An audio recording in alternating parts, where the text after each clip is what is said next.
모든 것은 미국이 2002년 ABM 조약을 폐기하면서 시작. 제프리 삭스 연설 5.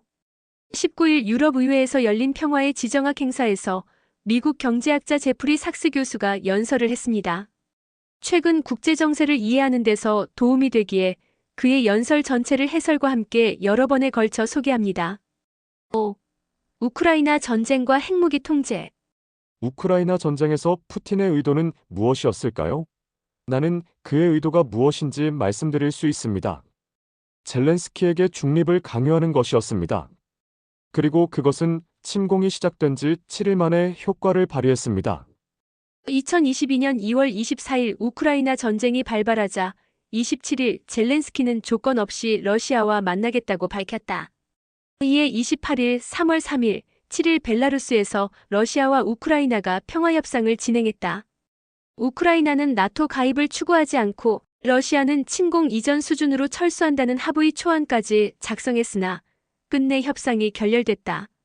여러분은 러시아가 우크라이나를 정복하려고 한다는 선전이 아니라 내 말을 이해해야 합니다. 여러분, 기본적인 것부터 이해합시다. 러시아의 의도는 우크라이나에 나토가 들어오는 것을 막는 것이었습니다. 그럼 나토는 실제로 뭘까요? 나토는 미사일, 미 중앙정보국, 기타 모든 것을 갖춘 미국입니다. 러시아의 목표는 미국이 국경에 다가오는 것을 막는 것이었습니다. 그 이상도 이하도 아니죠. 한 가지 중요한 점을 추가하겠습니다. 러시아는 왜 이 문제에 그렇게 관심이 많을까요? 만약 중국이나 러시아가 리오그란데강이나 캐나다 국경에 군사기지를 만들기로 결정했다고 생각해 봅시다. 리오그란데강, 미국 멕시코 국경을 흐르는 강. 미국은 기겁할 뿐만 아니라 10분 안에 전쟁을 시작할 것입니다. 1962년 소련이 쿠바에 이것을 시도했을 때 세계는 핵 아마겟돈을 맞을 뻔했습니다. 쿠바 미사일 위기. 소련이 쿠바에 미사일 기지를 건설하다 미국의 제지로 전쟁 접견까지 간 사건. 이 모든 것은 미국이 2002년 탄도탄 요격미사일 제한 조약, 즉 ABM 조약을 일방적으로 폐기하고 이를 통해 핵무기 통제 체제를 와해했기 때문에 발생했습니다. 이것을 이해하는 게 매우 중요합니다. 핵무기 통제 체제는 선제 공격을 차단하는 데 기반을 두고 있습니다. 여기서 ABM 조약은 핵심 요소였습니다. 그런데 미국은 2002년 ABM 조약에서 일방적으로 탈퇴했습니다. 이게 러시아의 인내심을 폭발시켰죠. 내가 나토 확장에 관해 설명한 모든 것은 핵무기 통제 체제의 파괴라는 맥락에서 발생했습니다.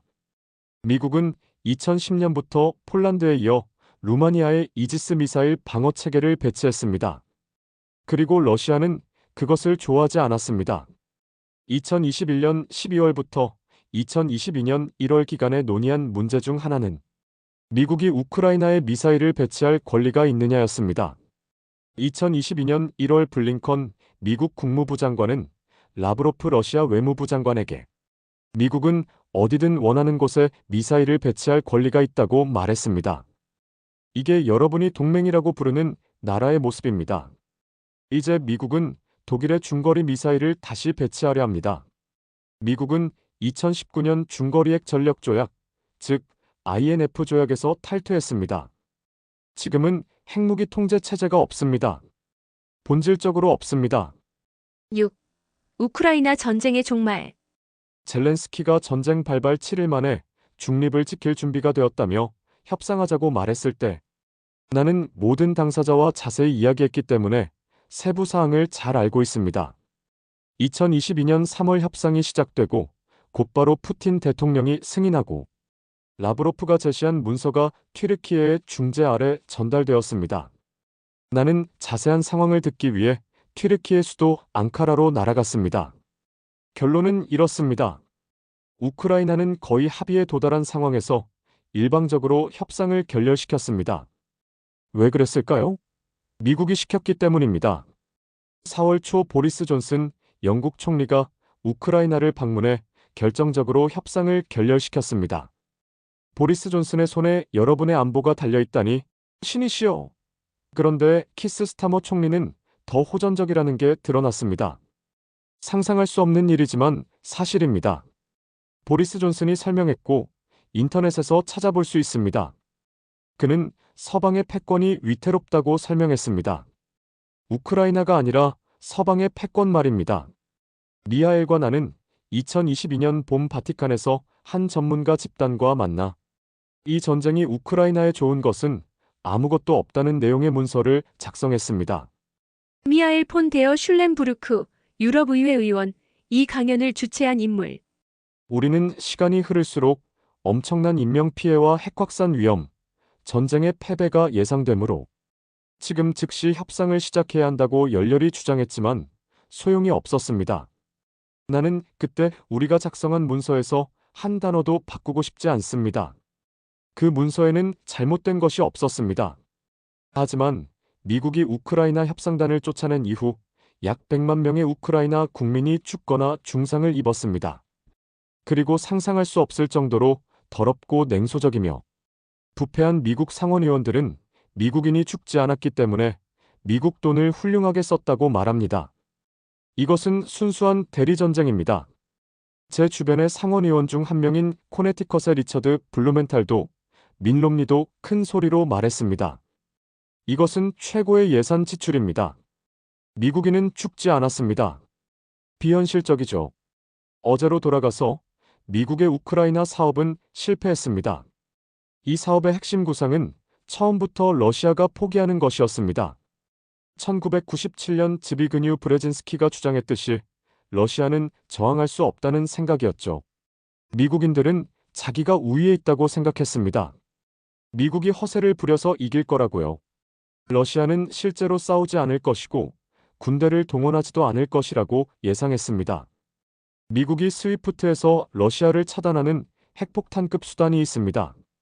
스위프트 국제은행 간 금융통신협회. 무역 거래를 위해 다른 나라와 돈을 주고받기 편하게 만들 목적으로 설립된 기구. 스위프트 제재를 당한 나라는 다른 나라와 자금 거래가 사실상 불가능해진다. 경제 제재가 그들을 무릎 꿇릴 겁니다. 하이마스가 그들을 무너뜨릴 겁니다. 하이마스, 미국의 다연장 로켓. 우크라이나 전쟁에서 일명 게임 체인저, 전쟁의 양상을 바꾸는 무기가 될 것으로 주목받았지만 큰 변수가 되지 못했다. 에이테크스, F-16 전투기가 그들을 무너뜨릴 겁니다. 에이테크스, 미국의 전술 탄도미사일. 이 미사일도 우크라이나 전쟁에서 게임 체인저가 될 것이라고 떠들썩했지만 별다른 변수가 되지 못했다. 솔직히 나는 70년 동안 이 말을 들었습니다. 56년 정도는 반쯤 이해한 채로 들었죠. 그들은 매일 말도 안 되는 소리를 해요. 미국의 안보 지도자들은 수십 년 동안 말도 안 되는 소리를 해왔습니다. 이제 나에겐 너무 익숙합니다. 나는 우크라이나 사람들에게 간청했습니다. 중립을 지키고 미국인의 말을 듣지 마세요. 자기 목숨을 구하고 주권을 지키고 영토를 지키세요. 나는 우크라이나에서 경제자문으로 실적을 낸 적도 있었습니다. 나는 우크라이나 사람들에게 내가 반우크라이나가 아니라 친우크라이나라고 설득했습니다. 나는 헨리 키신저의 유명한 격언을 반복했습니다. 미국의 적이 되는 것은 위험하지만 친구가 되는 것은 치명적이다. 알죠? 유럽에도 똑같은 말을 전합니다.